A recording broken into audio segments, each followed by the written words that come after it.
Hoje tem Pode Chá e eu trouxe uma convidada muito, muito especial. Eu já contei aqui nas minhas redes sociais o meu amor pelo livro A Hora da Estrela e pela personagem Macabea. E foi Rafaela que me apresentou isso, me deu esse presente há muitos anos atrás e realmente foi um divisor de águas na minha vida em relação à literatura. Eu sempre gostei de ler, mas Clarice Lispector me pegou e por isso eu a convidei. Obrigada, Rafa, por ter vindo. Essa é minha coxa. É uma honra estar aqui na sua presença, né? Ter recebido esse convite tão maravilhoso de estar batendo esse papo, não mais, não menos, sobre Clarice Lispector e sobre esse personagem icônico que é Macabea, né? Então, eu me sinto muito honrada, não apenas de estar aqui, mas por ser parte da sua vida, que, como eu falei, né, ali em um momento maravilhoso da sua vida, que você não é apenas uma, que você carrega muita gente atrás de você, Axé, ao seu lado, à sua frente, mas axé. principalmente mulheres. E a Sim. gente falar de Macabea, eu acredito que foi extremamente oportuno nessa nova fase incrível da sua vida. Rafa, quando eu li A Hora da Estrela, eu lembro de todo o contexto da minha vida quando eu li esse livro. Você me apresentou o livro, eu não sei se você não vai lembrar detalhes, né? Talvez. Eu lembro que eu encaminhei o livro, né, via e-mail, Sim. e falei que você precisava conhecer Macabea. E aí eu comecei a ler A Hora da Estrela e não consegui parar. Assim, eu lembro, eu tava na faculdade ainda. Eu sentada no chão, lá no Bloco 3, lendo a Macabea, e eu me via chorando. Eu falo, gente, as pessoas vão passar aqui e vão achar que eu sou louca. Mas é de soluçar. É, Não tem como não se emocionar. e assim, quando eu li a Macabea, eu já li algumas vezes. Porque eu me identifico muito com a Macabea, por muitas coisas. E quando eu li a primeira vez, eu lembro de eu falar, cara, tá doendo nela.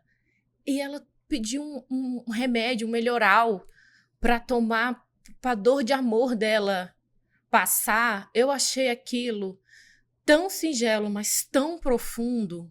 Quem é que nunca procurou um remédio para curar uma dor de amor? Quem é que não. E ela, na sua ingenuidade, assim, né? Ela não sabia que ela estava sentindo dor de amor. Ela achava que ela estava passando mal de verdade. Sim.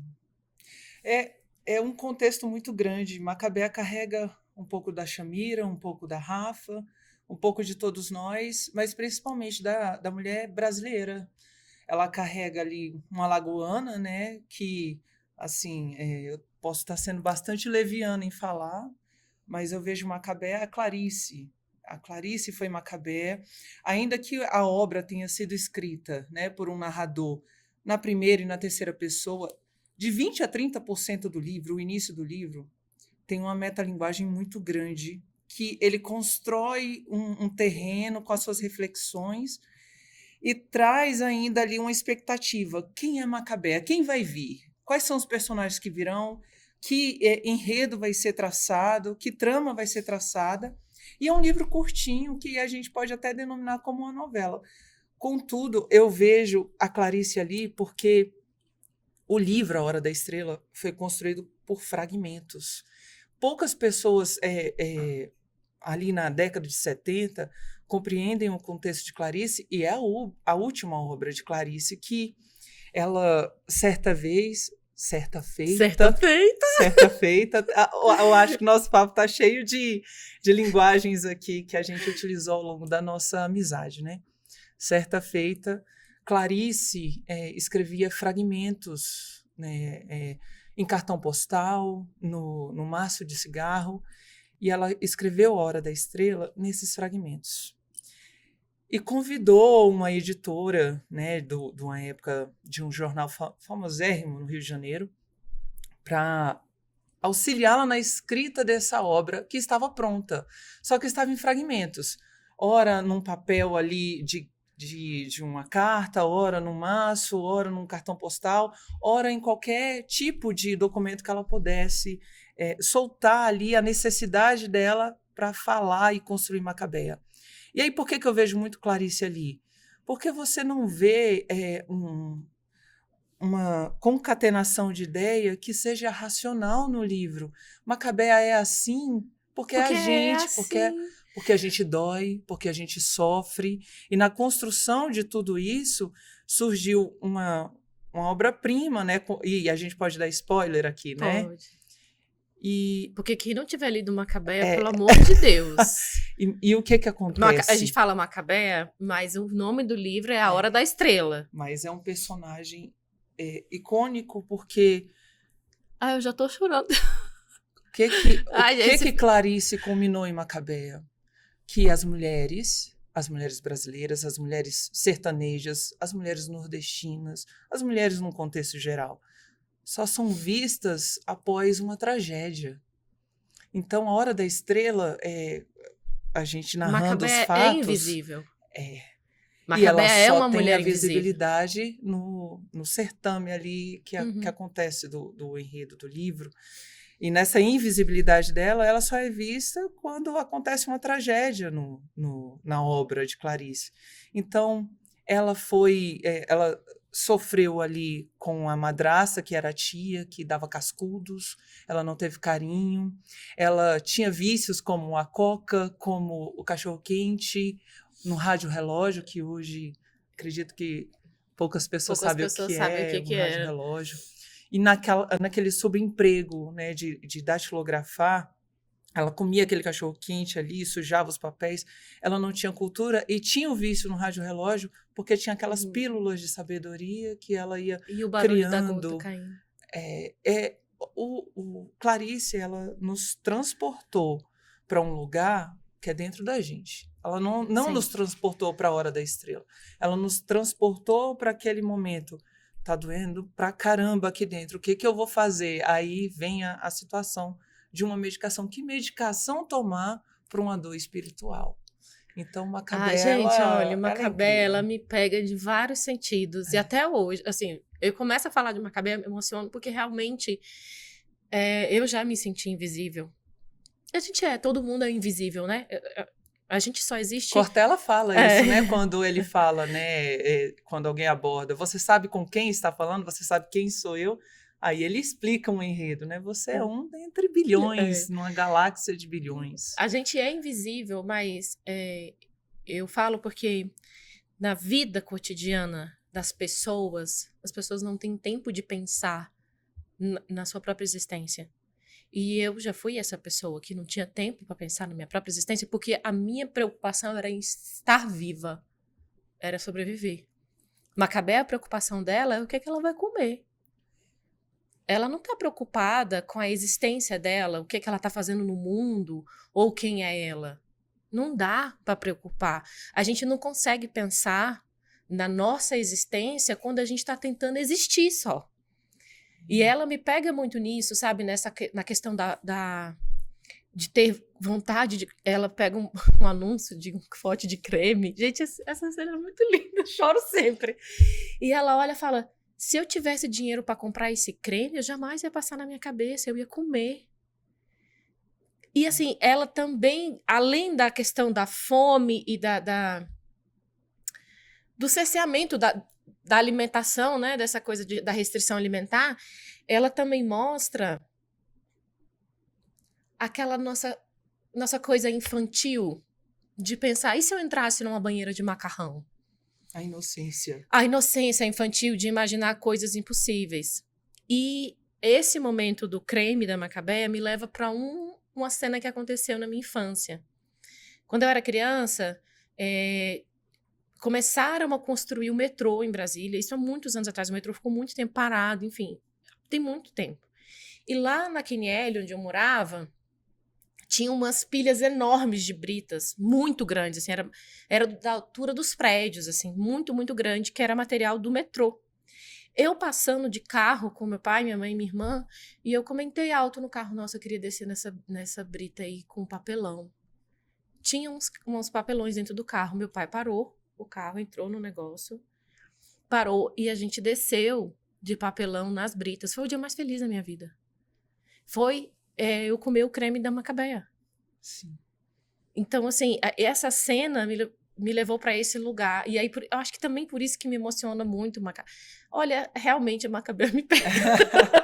É um contexto dificílimo, porque a gente vê ali um sofrimento dentro dentro de um contexto que não precisava, né? E porque ela encontra ali um parceiro que poderia enchê-la de carinho, enchê-la um pouco do saber que ele tinha, embora também ele fosse oco, né, nessa cultura, né? E aí ele proferia ali palavras também que enfim, não eram, nem ele entendia, mas Nem ele ele entendia. queria, né, ser melhor, né, se mostrar melhor, mas dele só restou também aquilo que a gente verifica nesses relacionamentos abusivos, relações que são tóxicas, seja marital, seja por amizade, mas são pessoas que a gente encontra hoje em dia, né, que nos falam abertamente: você é um cabelo na minha sopa, né, que era o que ele falava para Macabea, que ela era intragável, mas hora nenhuma ela encontrou ali uma amizade verdadeira, nem que fosse da sua amiga Glória,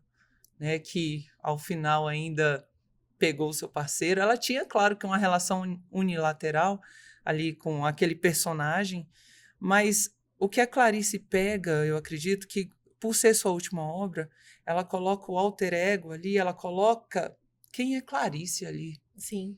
Então, embora ela não seja brasileira, né, Clarice, ela viveu muito tempo no Brasil, a maior parte da vida no Brasil, no Nordeste, aí depois que ela foi para o Rio de Janeiro. Então eu vejo muito Clarice em Macabea. E eu acho que é por isso que a gente se encanta tanto com ela. Sim. Porque a gente se o mesmo identifica. acontece com a obra que ela do quarto de empregada. Esqueci o nome. É a obra que ela começa, inclusive, com uma vírgula. Sim, e que a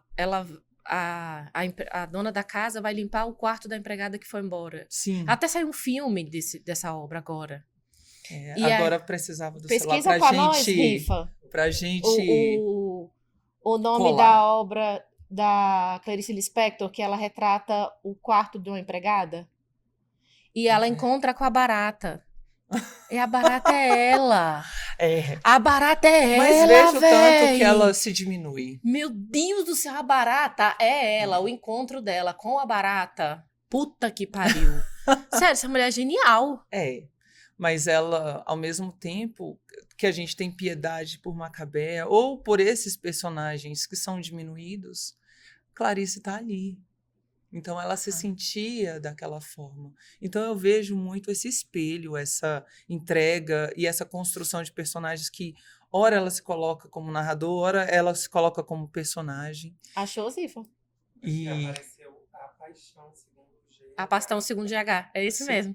A Paixão Segundo GH.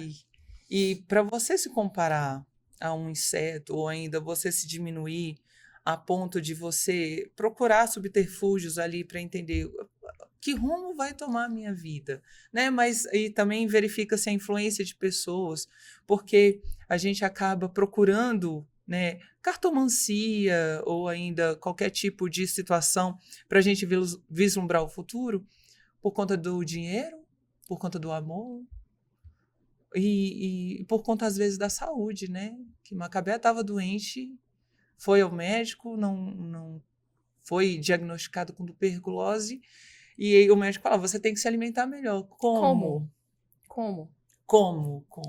Isso também me pega uma coisa, Rafa, eu não sei se você vê correlação com isso. Com a onda de coaches da internet falando para as pessoas fazerem X, Y, Z, guardar dinheiro, investir, não sei o quê. Porra, a galera tá tentando sobreviver, velho. Aí vem a tal da meritocracia. Aí eu, poxa, como que tem uma meritocracia com uma pessoa que tem que pegar duas conduções, dentro ali da sua marmita é o básico do básico, aí as nutrólogas, né, a gente tem que ter tanto de proteína, tanto de carboidrato, tanto para os nossos minerais estarem tranquilos. Gente, é porque a nossa realidade é diferente. A realidade brasileira, a realidade de quem realmente não tem o que comer. E aí, muitas pessoas vencem na vida, sim, por muito esforço, mas veja o esforço. Descomunal. Veja o esforço, né, de você conseguir conquistar uma graduação, você conseguir conquistar um ensino fundamental, né? Ali um ensino médio, aí Rafa, depois eu conquistar acho que um ensino superior. tem coisas que tá um pouquinho antes. Tem gente que só tá tentando sobreviver. Conquistar a coisa já é um passo adiante. Apenas a existência dessa pessoa Já é uma glória. Já é a glória, entende? É. E falando nessa questão da existência também e da autoestima, que Clarice também não era Ela das mostrou melhores. um espelho. A gente conseguiu ver Macabea porque ela colocou Macabea sobre um espelho, né? Quando ela fala que o companheiro dela só ia querer a Glória porque a Glória era loira. Lourona. E se pelo menos ela tivesse dinheiro para comprar uma tinta para pintar o cabelo, ela acha que resolveria. E aí a gente vai para um monte de lugares, né? Para padrão de beleza, para estereótipos, para se identificar com o outro e não consigo. É muito difícil porque a gente está sempre em busca de determinado modelo. Para eu conseguir ter algo na vida, eu tenho que ser parecida com alguém. E isso me impressiona muito com relação a fulano usou isso no carnaval, fulano usou isso no Natal, fulano usou isso em tal festa, e aquilo viraliza. Uhum. E aí as pessoas utilizam muito o marketing para isso, né?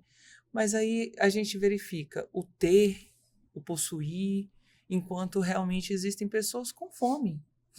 E não é só fome de comida. Fome porque não tem a fome do saber. Ali, fome de afeto. Fome de afeto. De receber afeto. É uma fome que eu acredito que, inclusive, muitas mulheres passam. Mas eu acredito que também muitas mulheres estão à frente para que elas percebam o seu lugar. E Clarice colocou isso. Né? É uma epifania que trata ali no final. Macabea ali na bola de cristal, ela não sabia que sofria. Ela não compreendia por que ela sofria. E aí a bola de cristal mostrou, mas você não vai sofrer mais. Você vai encontrar um alemão, vai encontrar uma estrela e você vai brilhar. Então, o desfecho dessa obra traz assim, para a gente brilhar, precisa acontecer o pior. Né? Veja o índice de feminicídio no Distrito Federal, no Brasil, só cresce. Então, veja a intolerância, veja como a situação de vulnerabilidade só aumenta. Então, enquanto somos taxadas ali de vítimas, de loucas... Porque, igual você falou no começo, né? Macabea, ela passa a ser vista e a existir apenas no momento da tragédia. Sim. E isso acontece com as mulheres também. A gente pede ajuda todos os dias e a gente não é vista. Aí quando morre, a gente aparece em todos os jornais. É porque vira índice, né? Quando pessoas cuja própria existência já é um aviltamento, né? Para outras pessoas. Uma afronta. Quando essas pessoas morrem, aí vira notícia, mas essas pessoas são invisíveis a todo momento. Né? E assim, eu vejo no meu dia a dia, assim, essa semana mesmo, aconteceu de uma cliente muito querida, tá me ligando, tô na delegacia, tá acontecendo isso, e o delegado não quer registrar o boletim de ocorrência. Aí liga pro cara, não, vai resolver, vai fazer não sei o quê, volta pra casa que ele vai lá, vai te devolver a criança. Não devolve. Volta pra delegacia, eu quero registrar o boletim de ocorrência. O delegado não quer registrar. Então, assim, a gente fica gritando para ser ouvida, e aí só é ouvida quando acontece uma tragédia, e quando não acontece a tragédia, a gente fica taxado como a mulher louca, raivosa, a pessoa que ataca. E a gente só tá tentando ser ouvida, a gente só quer existir, assim como Macabea. Isso não é só no Brasil, mas enquanto existir esse tipo de situação que tem que ter uma delegacia especializada, tem que ter uma vara especializada, a gente nunca vai mudar, porque a gente sempre vai precisar do acolhimento das minorias, porque a gente realmente não é visto, né? Mas enquanto existir essa situação, olha, precisamos de uma delegacia especializada porque precisamos de um vagão para as mulheres, precisamos de um vagão. Porque a gente não pode conviver com homens porque vai acontecer X ou Y no vagão. Uhum. Até quando parece isso? coisa... Até quando? É tão absurdo quando a gente fala em voz alta, o negócio é louco. Tipo assim, gente, os caras não conseguem controlar a própria sexualidade ou o impulso de ter a posse do corpo do outro andando num transporte público. Gente, aconteceu comigo. Cara, aconteceu comigo uma cena que eu era muito pequenininha, assim. Eu acho que eu tinha uns 13 anos, 12, sei lá. Eu era muito menina. No ônibus, eu nem tinha peito. Poxa, tu se lembra quando, antes de eu botar silicone, como eu era? Eu nunca tive peito, gente. Eu era assim, reta. Isso aqui é silicone, que é o pouco que tem. Eu era reta. Minhas germas só eram o couro e o osso. Um cara passou a mão no meu peito no ônibus. Do nada, eu tava sentada, ele foi lá, passou a mão no meu peito. O peito que nem tinha. Eu fiquei sem entender. Eu era tão menina, assim, né? Que eu não sabia o que ele estava querendo. Eu não tinha noção de que aquele era um ato que podia levar a uma coisa sexual. Eu não tinha esse entendimento. Eu não tinha esse entendimento. Eu fiquei sem entender por que ele fez isso. E aconteceu. Eu ia pro inglês, eu fazia inglês no Silk, ali na Ceilândia, eu subia por dentro, andando às vezes e tal. E quando eu passava perto de um comércio, tinha um cara que sempre estava nesse comércio, e ele falava assim pra mim: eu vou te chupar toda. Aí eu ficava pensando, gente, será que ele quer chupar o quê? Será que ele quer chupar meu braço? Eu era tão inocente que eu não sabia o que aquilo significava. E eu ficava pensando, gente, será que ele quer chupar o quê? É o dedo? É o pé? E ele falando isso, e eu ia pensando nisso, tipo, que diabo que esse homem quer chupar? Eu não entendia. O tanto que é absurdo. É muito absurdo. E isso acontece hoje ainda.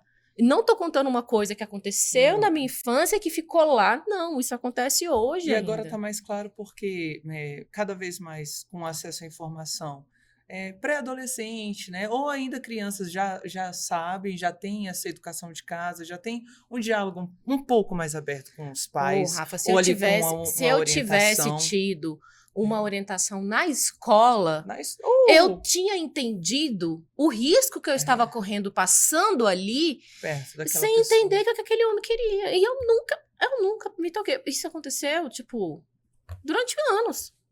Anos que eu passei ali no mesmo caminho, fiz inglês no 5 anos. E eu sempre encontrava esse cara lá, ele sempre falava a mesma coisa. Isso demorou muito, muito para eu entender o que estava acontecendo. Mas hoje reverbera na sua cabeça, muito. Né? Com quantas meninas mais isso não aconteceu? Ou sabe-se lá o que E a que pode ter importância da gente acontecido, conversar né? sobre isso com as crianças. Olha, pessoas não podem te tocar nessas partes, porque eu não tive essa informação, né? Assim, quando eu era criança. Por exemplo, quando esse cara pegou no meu peito no ônibus, eu não entendi. Eu entendi que era alguma coisa que eu não gostei, eu fiquei incomodada. E é difícil até para você verbalizar para alguém. Eu não contei para ninguém, porque eu não sabia por que eu estava incomodada. Sim. Aquilo me incomodou, me doeu, mas eu não sabia. Então, assim, é muito difícil você entender que você está sendo vítima de alguma coisa se você não sabe. É a mesma coisa da Macabea. A Macabea não sabia que ela sofria, porque ela não tinha repertório. Sim. Ela não tinha repertório para saber o que ela vivia. E de quem ela poderia ganhar um pouco de repertório. Infelizmente, não chegou. Não chegou. E ela queria. Ela queria. Ela tentou. E é isso, né, Rafa? Assim, a gente passa por tanta coisa na nossa vida sem saber. Quando a gente olha para trás e fala, caralho, era isso. E por isso que eu me identifico muito com a Macabea. Ela passou muita coisa sem saber. Sim. E continuou, apesar de tudo, mesmo doente, mesmo, enfim, num trabalho que não permitia ela fazer nada, nem pensar. Mesmo sem se alimentar. Sem dormir direito. Eu penso que ela sempre fugia. Ela fugiu do local que ela acreditava que poderia conseguir alguma coisa. E aí tentava um emprego, eu acredito que a palavra que você mencionou, sobreviver. E acho que é o que a gente tenta, né? A gente tenta, mas igual Macabea. Não é para qualquer pessoa. Não é para qualquer pessoa. Não é para qualquer pessoa. Foi muito massa você ter me mostrado essa parte de que Clarice era Macabea. E fazendo esse paralelo da Barata, da Paixão Segundo GH, como ela realmente tem uma autoestima de milhões. Eu vejo assim, Clarice muito solitária, né? Eu não sou nenhuma crítica da literatura, Não, mas não aqui tenho nenhum nós tipo de é a nossa de opinião sobre isso. expertise, mas o que eu vejo é Clarice como sinônimo de solidão. E eu acho que ela é tão viralizada com frases, com textos, Que com alguns nem são delas, né? obras, que algumas nem são delas, mas eu acredito que ela viraliza o nome dela porque ela atinge, né? Ela atinge alguma coisa ali, nossa, que está esquecida, ou então alguma coisa que, nossa, que está incomodando. Às vezes a gente também não quer falar dessas dores, Não né? quer, não quer, Não não quer, quer. não quer porque a gente sabe que ela existe e sabe que se a gente externalizar, a gente vai sofrer. E não há melhorar o que passe. Não há melhorar o que passe. E Não esse há lance... S, não há Não, não melhorar, tem. não há... Rafa, tu tomava esse quando tu era criança escondido? Quem nunca? Quem nunca, né? Quem nunca? Gente, eu adorava tomar esse escondido. Meu Deus do céu. Era Olha muito o perigo. gostoso, né? Mas e o perigo, hoje gente? já verificam, né, que tem algum tipo de substância ali que não é adequado para a nossa circulação sanguínea. Mas quem nunca? Não, eu tomava AS escondido sempre. Não podia ver um AS que eu queria. E eu também comia caldo quinó. Caldo quinó, puro sódio, né? É. Puro sódio, Eu mas sou sobrevivente, gostoso. meu amor. Nasci na década de 80, tá? Eu já passei de um tudo. Mas veja, assim, quando fala assim, apanhou e tá aí vivinho, né? Eu vejo assim, eu acredito que os pais, né, da nossa geração, os avós da geração deles, eu acredito que eles forneceram aquilo que Tinha de melhor. eles poderiam, né, fornecer, que eles poderiam dar, e eu acredito que ora era o melhor, ora o que era possível, ora o que lhes restava. Então, eu acho que a gente é muito arrastado pelo exemplo, né? Daquilo que quer repetir e daquilo que jamais quer fazer. Então, eu vejo assim uma construção, né, parental. É muito difícil quando a gente quer reproduzir, e a gente reproduz. Naturalmente, a gente reproduz, às vezes, aquilo que a gente não concorda, naturalmente. E aí é a nossa necessidade de amanhã eu tenho que ser melhor que hoje. Sim. E essa autocobrança também vai nos matando, né? Poxa, eu não consegui ser melhor hoje, mas eu fiz o meu melhor. E quando a gente tem essa consciência, uma inteligência não é nem emocional, é uma capacidade racional de adequar os nossos sentimentos. Eu vejo que as coisas melhoram. Mas ter essa clareza demora muito. Muito, muito. Demora muito. Eu E a gente sofre muito com isso. Eu percebo que Macabea tem esse contato com as emoções sem ter essa inteligência racional de gerir o que é essa emoção. E eu percebo que essa imaturidade emocional de Macabea, essa falta de arcabouço dela, eu percebo em mim, no meu dia a dia, muito em mim olhando para trás, muito em mim quanto advogada mediando conflitos no direito de família. Sim. Muitas pessoas não sabem o que estão sentindo e colocam esse sentimento num outro lugar. Por exemplo, essa questão que eu estou contando da minha cliente, ela começou a se relacionar e o namorado dela passou a morar com ela. Nisso, o ex-marido dela tá surtado. E aí ele começa a atacar ela de todas as formas, a cometer todos os tipos de violência possíveis e imagináveis, porque ele não tem maturidade emocional para lidar com aquilo que está sentindo. Ele está sentindo a dor da perda, ele está sentindo a falta, ele está sentindo 1 milhão de coisas, mas ele não tem arcabouço emocional.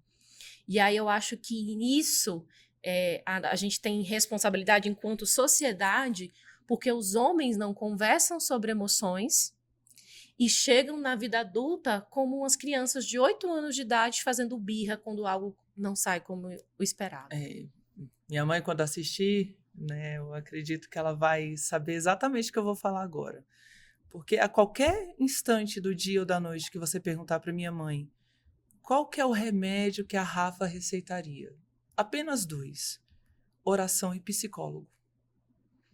Porque eu penso que a gente tem que ter uma crença que existe algo superior, precisa ter algo superior, que nos conduz, que nos leva a um determinado propósito, e a gente precisa se conhecer. Então, a análise é importante para a gente conhecer esse sentimento, conhecer quem a gente é, para a gente se situar naquele ambiente e compreender aonde que eu quero chegar com tudo isso. Né? E se a gente não trabalhar essas emoções, é uma falta, ou então é um excesso. Tudo aquilo que está fora da normalidade, você pode verificar. Ou aquela pessoa teve alguma falta ou teve algum excesso. Eu vi um quadrinho que está repercutindo muito, que fala assim, poxa, cara, por que você está o tempo todo com seu filho? Não é possível, dia e noite com seu filho. É porque eu não quero que ele cresça e depois fale para o psicólogo que eu fui um pai ausente. Aí, anos depois, ele lá na análise, sim, me fale sobre os seus sentimentos. É porque meu pai não largava do meu pé. Ou seja, essa dosagem que a gente precisa para tudo na vida, porque sempre tudo que é demais é veneno e tudo que é de menos também. Então, a gente tem que compreender qual é o nosso papel. É um pai, é uma mãe, é um tutor, é um filho, e na compreensão desse papel e deixar claro isso para as pessoas. Que o problema do mundo ele vai sempre estar em torno da comunicação. É a falta do diálogo, é a falta do entendimento. E aí que eu gosto sempre de citar um filósofo que eu gosto muito de escrever sobre ele, que é o Martin Buber.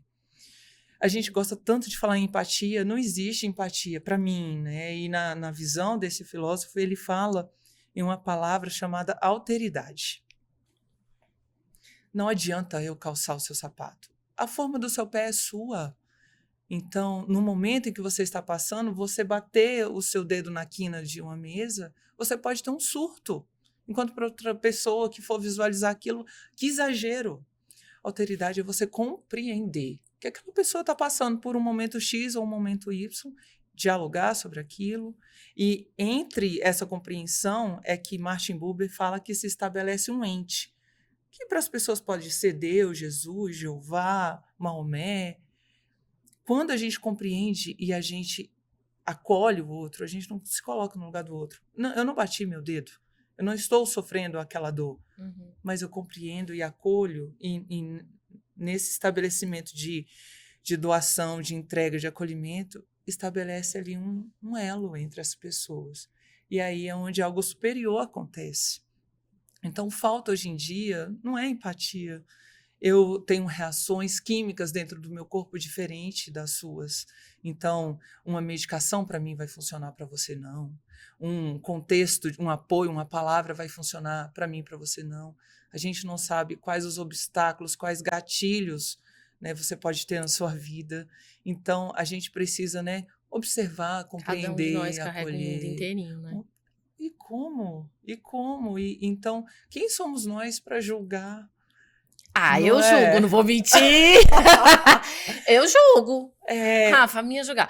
Isso não quer dizer que eu vou estar enfiando o dedo na cara das pessoas, mas na minha cabeça aqui eu tô julgando. Gente, quem é que nunca julga? Fala sério, Rafa. Não, olha, o julgamento, só um pouquinho, poxa. Dona Rosa, essa menina pode até não ter nascido linda, mas olha isso! Ó como tá linda essa fofurice. Ai, meu Deus, esse aí é outro contexto, né? Precisaria de um outro podcast. A gente precisaria vir aqui pra falar de Dona Rosa. De muitas nomenclaturas. Dona Rosa seria um episódio inteiro, só sobre ela. Seria, com certeza, porque eu tenho certeza absoluta que eu sou quem eu sou, sempre querendo ser melhor para nunca decepcionar minha mãe. Axé. E visualizando o trabalho dela, a conquista dela, também de uma mulher nordestina, de vir para Brasília e conquistar tudo que ela conquistou e ter nos criado muito bem. Né? Então, cozinhar muito bem. Nenhuma indireta aqui. Então, tá tudo bem, tudo normal. Visualizar minha mãe como um exemplo a ser seguido construiu minha carreira, construiu meus passos até o dia de hoje. E, se Deus quiser, até o dia de amanhã. Mas você ter uma referência é muito importante, porque você tem um propósito. O meu, desde que me entendo por gente, era não decepcionar minha mãe. Então, assim, como que eu vou decepcionar uma mulher que só trabalha e só vive em prol do nosso melhor? Né? Uma mulher carinhosa, uma mulher que enche qualquer lugar, né? Que tem energia, que tem brilho. Então, por essa mulher eu sou quem eu sou. Né? Rafa, tem uma coisa muito massa que você me ensinou. Doc 1, Doc 2, Doc 3. Eu uso até hoje, sabia? Sério? Aham. Eu vou explicar, né? Porque ninguém vai entender. Coxa me ensinou, na época dos processos físicos, que quando a gente chegou aqui tudo era mato. Na época dos processos físicos, ela ensinou a referenciar cada documento que juntávamos no processo com Doc 1. Aí tô escrevendo lá na Doc petição, 1, procuração. vide Doc 1. Aí colocava como chama aquele negocinho que gruda assim, amiga? Post-it? Pra marcar o Doc 1 pra ficar mais fácil de achar. Então, assim, Rafaela me ensinou uma organização processual que eu uso até hoje e a minha equipe inteira usa até hoje. A gente tem muito essa preocupação de referenciar os documentos que estão anexados. E até hoje a gente tem essa ferramenta, né, do processo eletrônico. Então, Embora a gente tenha coloca... o ID, né, mas... A gente referencia e a gente coloca o print do pedacinho do que a gente está falando lá. E isso veio do Doc 1, Doc 2, Doc eu vou 3. usar o print, eu vou usar, mas eu coloco as aspas. Você coloca, amiga? Eu penso que se a gente ajudar o outro a compreender o que a gente está falando, é melhor. Claro. Então, se a gente referencia, principalmente no mundo processual, que se não está nos autos, não existe. Não está no mundo, né? Então, se a gente for auxiliar, né, a leitura do juiz, da juíza, dos seus assessores, né, da secretaria como um todo, é mais fácil, né, uma petição muito bem acostada, né, com argumentos que dizem respeito ali ao nosso cliente, que vão defender o nosso cliente, mas de uma maneira palatável. Né? Cadê o documento? Aí você, com aquela ruma de folha, hoje está tudo mais fácil, mas ainda assim, você ter o cuidado de auxiliar quem vai fazer aquela leitura, eu acho que é pensar no outro. É pensar, poxa, se eu fosse ler esse documento, eu iria entender. Então, hoje existe o Visual Law, né? Bárbara design. manda muito, Bárbara, do escritório. Amiga, se você ver as petições que ela faz. É massa. Com essa organização, às vezes eu escrevo umas coisas assim, falo, Bárbara, faz bonito isso aqui. Gráfico. Ela faz bonito. Quando ela me devolve, eu falo, caralho, é isso. É muito legal, né? Teve um desembargador que utilizou uma linha do tempo e utilizou esse tipo de recurso para explicar ali o que é do embargo, que aí vem um agrava e volta o embargo. Eu faço um mapa mental para fazer memoriais. Legal. É sensacional. E memoriais eu sempre apresento com mapa mental, porque eu acho que fica mais fácil e... Ilustra. Ilustrativo mesmo. Ilustra e a compreensão é mais rápida. Você ensina isso para os seus alunos? Fala um pouco da sua experiência de docente. Poxa, eu ia amar se tu fosse minha professora. Eu pretendo ser sua aluna, né? Não vem com conversa, não. Aluna. Mas a docência, para mim, é uma realização de vida. Porque eu sempre eu penso que isso não vai mudar. Eu sempre vou ter os professores, que eu gosto de chamar de facilitadores, né? Eu vou sempre ter os professores na minha cabeça como seres extraordinários. Quem é que hoje em dia quer estudar, quer se comprometer, construir uma aula, construir um método que é a sua didática para lhe passar conhecimento? Então, eu vejo uma escassez hoje em dia, né, dos cursos de licenciatura. Né? Eu tenho uma preocupação imensa com assim, as séries iniciais. Mas a minha realização na docência foi de tal forma que hora eu me vi perdida, igual Macabeia. Como? Tudo que eu queria na minha vida, né, que era não dar nenhum desgosto para minha mãe. Então, eu estudei muito. Acho que você viu. Acho que eu estudei muito. Estudou até demais. Até hoje também. Não, até demais. Volta que tá ficando já pra lá. Porque, assim, tem um momento do estudo que a gente vai e não volta mais. Você sabe, né? Tu já foi, amiga. Isso é bom. Tu já foi. Agora a questão é, será que tu consegue voltar? Você me ajuda. Eu me não. ajuda. Não tô garantindo nem eu. E meu sonho era muito claro. Eu queria formar e casar, ter um filho, ser professora, quiçá um dia ser homenageada.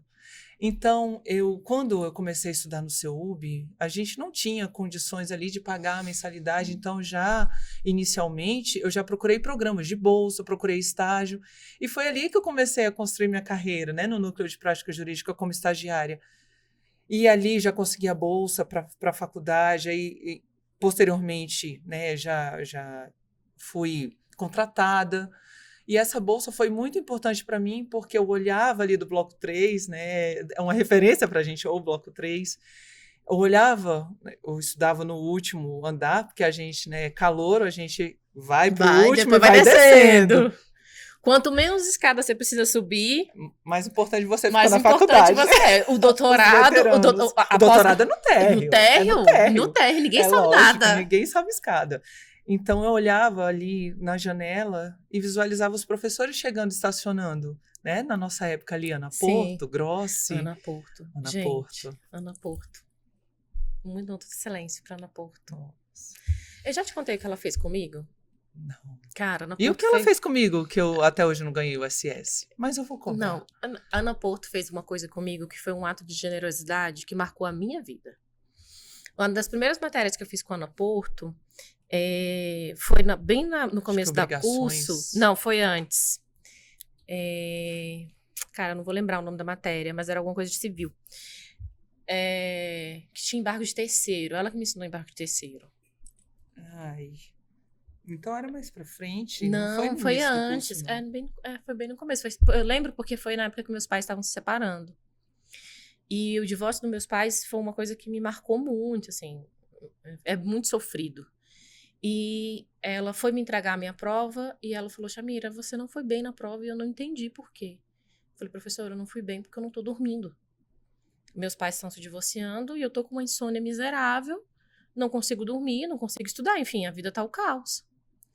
Ela, não, fica tranquila, a gente vai trabalhar para a próxima prova. E aí, na aula seguinte, ela me levou um chá.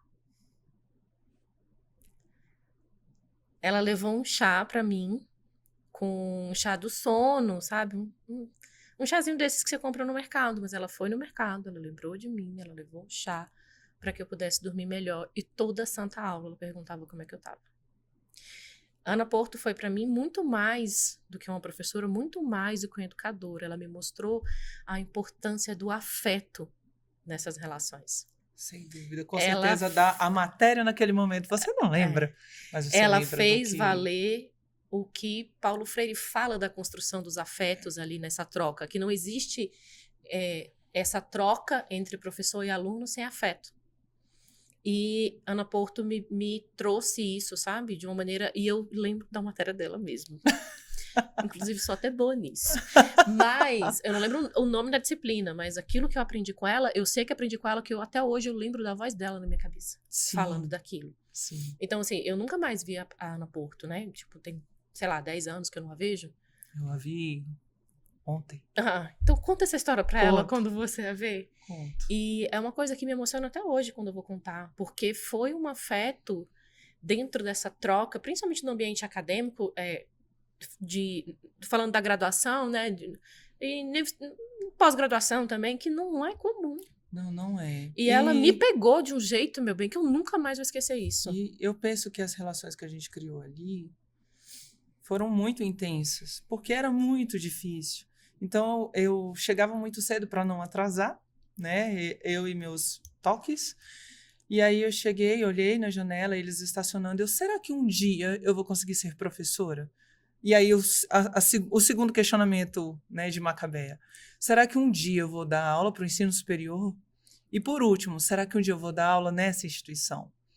E isso reverberava na minha cabeça todos os santos dias. E eu estudava muito para isso. E as coisas foram acontecendo. E eu realizei esse sonho, né? Eu sou professora de ensino superior, eu dou aula naquela instituição, eu fui professora homenageada. E dali deu um start, um clique na minha cabeça. E agora? Porque os meus sonhos... Agora, José? E agora, José? Os meus sonhos foram realizados. Então veja, assim, que sonhos que inicialmente a gente parece que eles são fáceis de conquistar. Mas não são. Aí porque... a gente chega no Olho de Tolo, lá da música de Raul Seixas, né? Tá, e foi tudo... É muito fácil. Eu consegui, e daí? E daí? E agora? E agora? Aí a gente vai no zoológico dar pipoca aos macacos. Então, ai, gente, assim, essa música é muito massa. Aí a gente se vê numa encruzilhada. Eu não sei agora o que fazer, porque eu tenho que buscar outros sonhos. Só que na minha mente, aquela época, eu ia conquistar isso já mais idosa, já bem mais velha. E isso aconteceu cedo, eu acredito. Porque hoje eu vejo a Ana Porto, eu vejo a Eleonora, eu vejo a professora Dulce. São pessoas que, para mim, aliás, elas eram acessíveis, né? As professoras civilistas, não, né? Sempre, os demais também. Vamos fazer o que puxar a sardinha para o nosso lado, que é a nossa obrigação. Os civilistas, sai na frente, gente. Pelo amor de Deus, né? Vamos começar por aí. Vamos combinar. Depois a gente fala sobre o resto, mas os civilistas saem na frente, tá? Então, eu me encantei ali pelo direito civil já no segundo semestre. Primeiro semestre eu me encantei com penal. Primeiro júri, eu nunca mais. Ai, eu tenho uma história muito engraçada disso, depois eu conto. Eu me deparei com a professora Eleonora e já fui me encantando até o final. Mas para você, assim, você vê essas pessoas que estavam ali por nós para nos educar, para nos ensinar. Hoje, Caio Mário, quem é Caio Mário para essa geração? Se eles não forem atrás, se eles não compreenderem, né, eles sentam ali, eles não entendem quem está à frente, né, a figura que está ali à frente, que persona que está ali à frente. Aí eu vejo o desperdício. E eu, gente, vocês estão assistindo aula com essa pessoa. Extrai o máximo que vocês puderem dela, porque a pessoa está acessível, te dá o WhatsApp, né? Você pode ver essa pessoa. Antigamente, assim, o máximo que a gente tinha dos professores era o e-mail, quando o professor era muito acessível. E porque não tinha essa relação tão próxima. Não tinha. Né? Era estudar, era aquela prova, eram 2 provas, o terror da semana de prova. E se virar, e não podia reprovar, e aí a OAB logo ali, a prova, é muita coisa para sua cabeça. É muita coisa. Então, e era muita matéria, era muito conteúdo. A gente não tinha acesso à internet como tem hoje. Não. Na minha época foi muito mais difícil, na nossa época, né, Rafa? Foi tudo mais difícil. Eu falo para as minhas estagiárias, gente, às vezes não pode reclamar, não. Pelo amor de Deus. Antigamente, para eu fazer uma pesquisa de qualquer coisa, era uma peleja. Era pegar... só podia pegar 3 livros, né? Ainda tinha isso. Se fosse livro especial, só podia sair na sexta-feira. Hoje, você dá um Google em qualquer desgraça, tem lá. Não vem, não. Periódico internacional, é só... Amiga, e modelo de petição? Que não tinha no Google. Existia. Não tinha no Google. Tinha alguns livros meio assim. Mas modelo mesmo. Hoje você coloca. Eu nunca fiz uma obrigação de fazer. Que é uma coisa muito simples. Tem lá. Na nossa época, como é que a gente estudava para a prova da ordem? Pegava um manual. Que tinha lá um modelinho, a estrutura básica de todas as petições. Você chegava uma coisa no escritório que você precisava fazer, você ia lá no livrinho. Tirar, olhar o modelinho, ver se você não está esquecendo de alguma coisa. Hoje em dia, você dá um Google. Eram outros tempos, né? E eu acho isso ótimo que tenha mudado, mas todo mundo tem que respeitar a gente, que a gente chegou aqui com tudo mais difícil. Então quando chegar no terreiro, primeiro procure saber quem eu sou. Respeite quem pode chegar quando a gente chegou. É a história da cadeira, né? Pra gente sentar naquela cadeira. A gente teve o nosso custo, a gente teve o nosso esforço.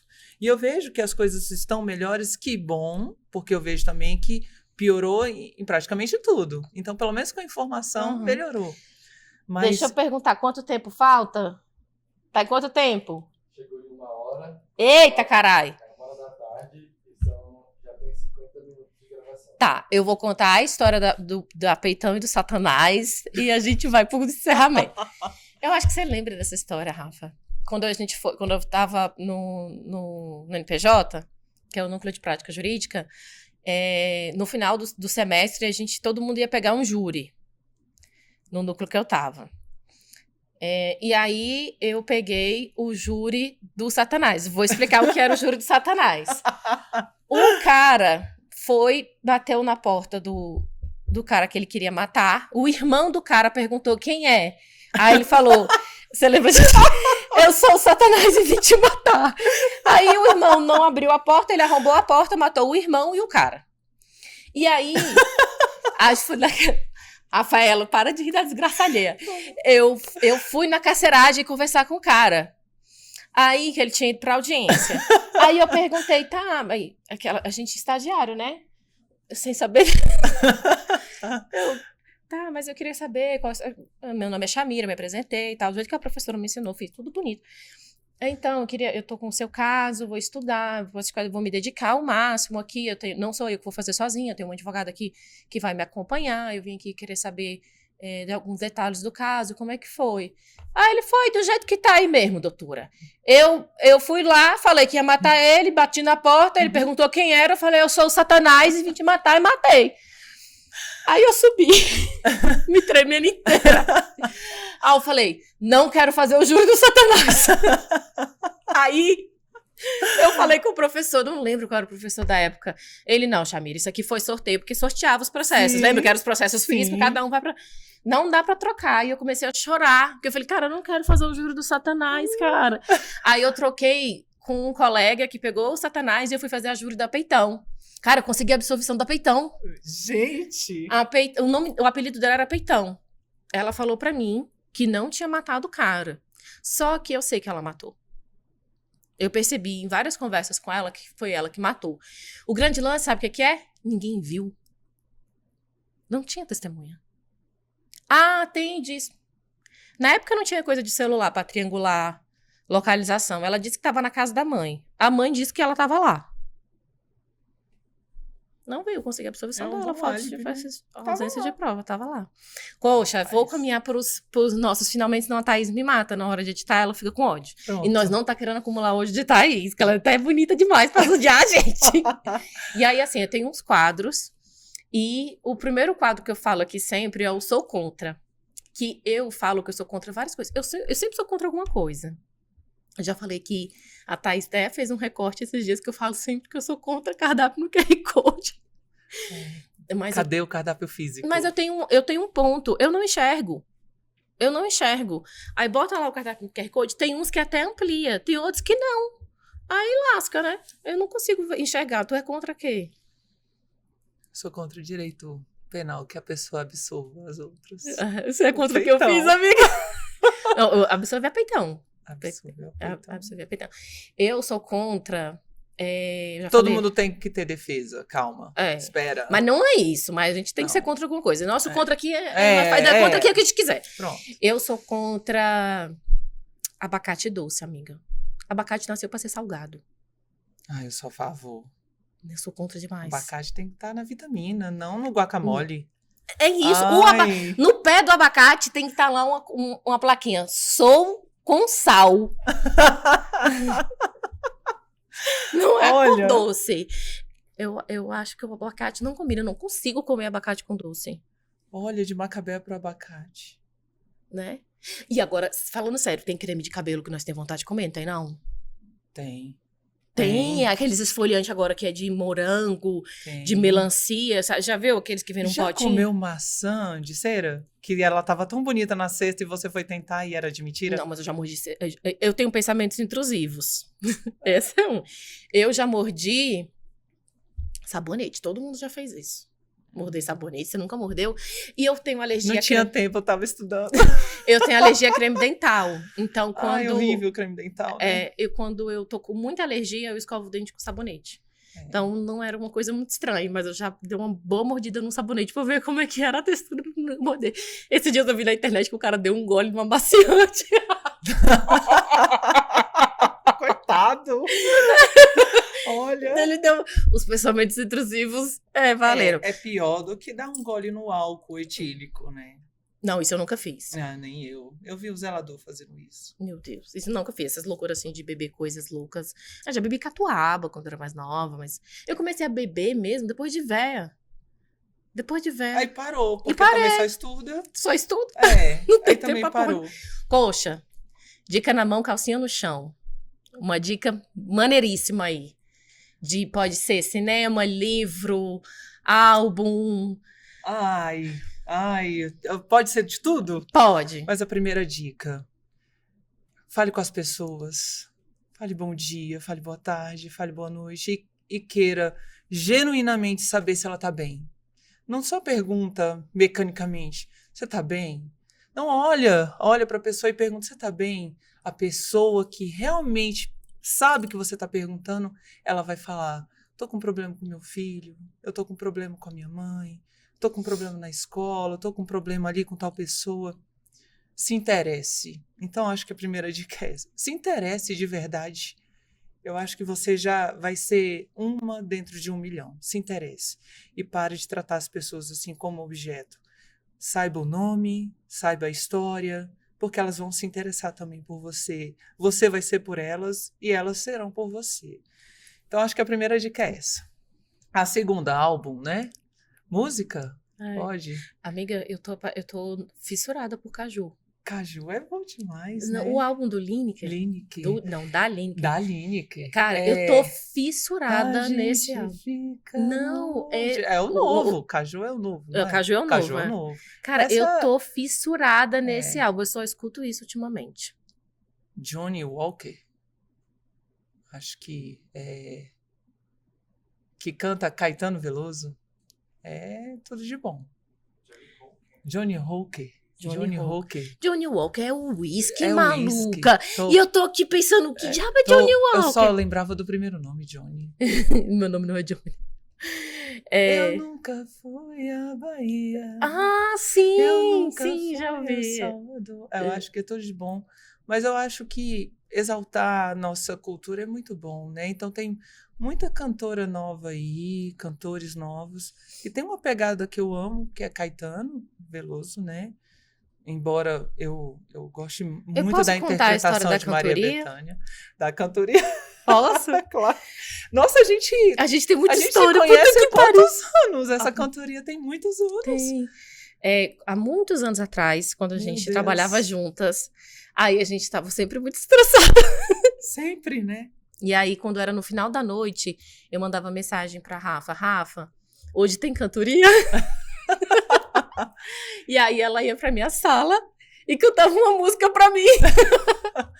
Ai, era muito Era bom. muito bom, muito bom. Tenho memórias muito boas, cara. Eu não lembrava mais da cantoria. Você não lembrava Não, que você ia assim, cantar não- pra mim? Não lembrava mais para esse momento aqui, pra gente partilhar. Mas era muito bom. Cantar é muito bom, Cara, você né? tem A letra ideia é muito bom.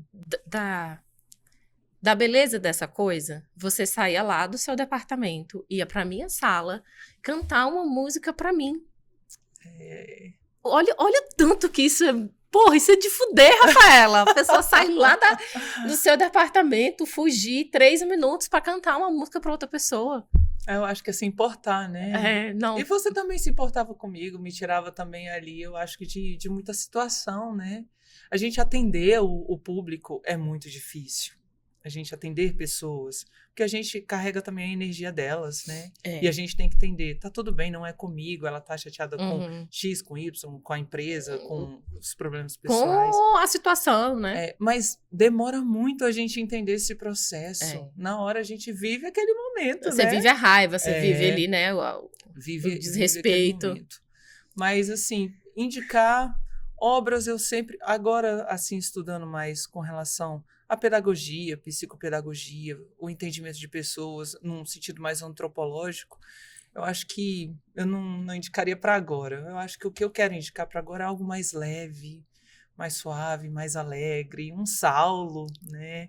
Cantar ali uma música mais de axé, mais baiana, que a gente se tranquilize mais. Porque eu já tive meu momento muito de viver as letras de Caetano, cantadas por Maria Bethânia. É muito sofrimento. É muito sofrimento, né? Cheiro de amor.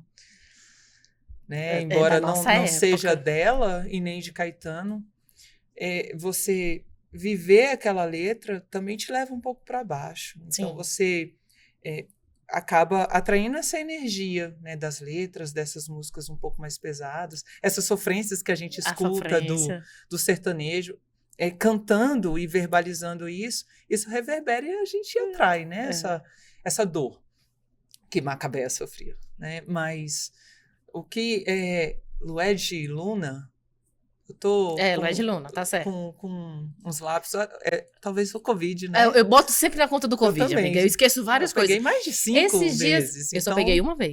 Então eu tô pra pedir música no Fantástico. Que foi que eu tava tentando lembrar hoje, Zifa, que eu esqueci? Que o nome, que eu falei, cara, eu não consigo lembrar esse nome nem. Making Off. Eu não conseguia lembrar esse nome. Renda per capita, que era o que a Macabea ouvia na Rádio Relógio. E agora vem. Eu não entendi o que era. Era. E aí a gente tem esses lapsos temporais mesmo, Mas, assim, eu gosto muito de playlist pessoal ali nas plataformas. Gosto muito, mas eu ando escutando mais podcast, podchá. Eu escuto muito podcast, eu sou viciada Não em podcast. Inviabilize. O Não Inviabilize, eu queria casar com a Deia, sério É mesmo. muito bom, porque Eu a queria gente escuta casar com a histórias Deia. reais. E... Eu acho que ideia no Não Inviabilize faz uma coisa muito próximo que é advogar. A gente lida com a desgraça humana. Quando a gente vai advogar mesmo, lidar com os problemas... Porque quando a pessoa chega para um advogado, ela tá no desespero, amor. Ela já tá ali no limiar de... Ela tá ali numa situação realmente periclitante. Então, lidar com a desgraça humana. E as histórias do Não Inviabilize, algumas delas já aconteceram ipsis literis no escritório. Então, é muito isso. Assim, do picolé de limão, então... É só o que há. É só o que há. Então, assim, eu indicaria aquilo que primeiro você teria que se entender. Não adianta a gente, talvez, indicar, porque eu tô vivendo um momento agora, né? E o outro é outro E o momento. outro é um outro momento. Então, eu acho que primeiro, assim, deixa eu tentar me conhecer um pouquinho. O que eu tô precisando mais? Porque, às vezes, a gente também precisa viver letras mais densas. Sim, precisa viver a dor, a raiva, o que tiver que ser vivido. Viver, inclusive, lutos. Sim. Não apenas da morte em si, mas de perdas, de De desligamentos. encerramentos de ciclos. Encerramentos.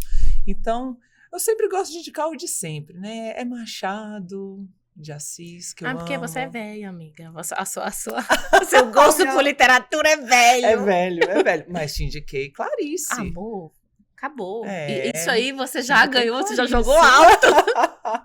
Mas existem obras assim que elas sempre vão estar atuais. E aí eu vejo, por exemplo, A Mão e a Luva, que é de Machado, com aqueles dois personagens que se encaixavam tão bem, por serem mesquinhos, egoístas, pensarem ali só nos seus desejos e nos seus interesses, e a pessoa ali, o terceiro, sofrendo de amor e não conseguindo conquistar aquilo. Então isso ainda é atual. Então a gente acaba pegando esses personagens e identificando e rotulando, né, a questão do julgamento e rotulando.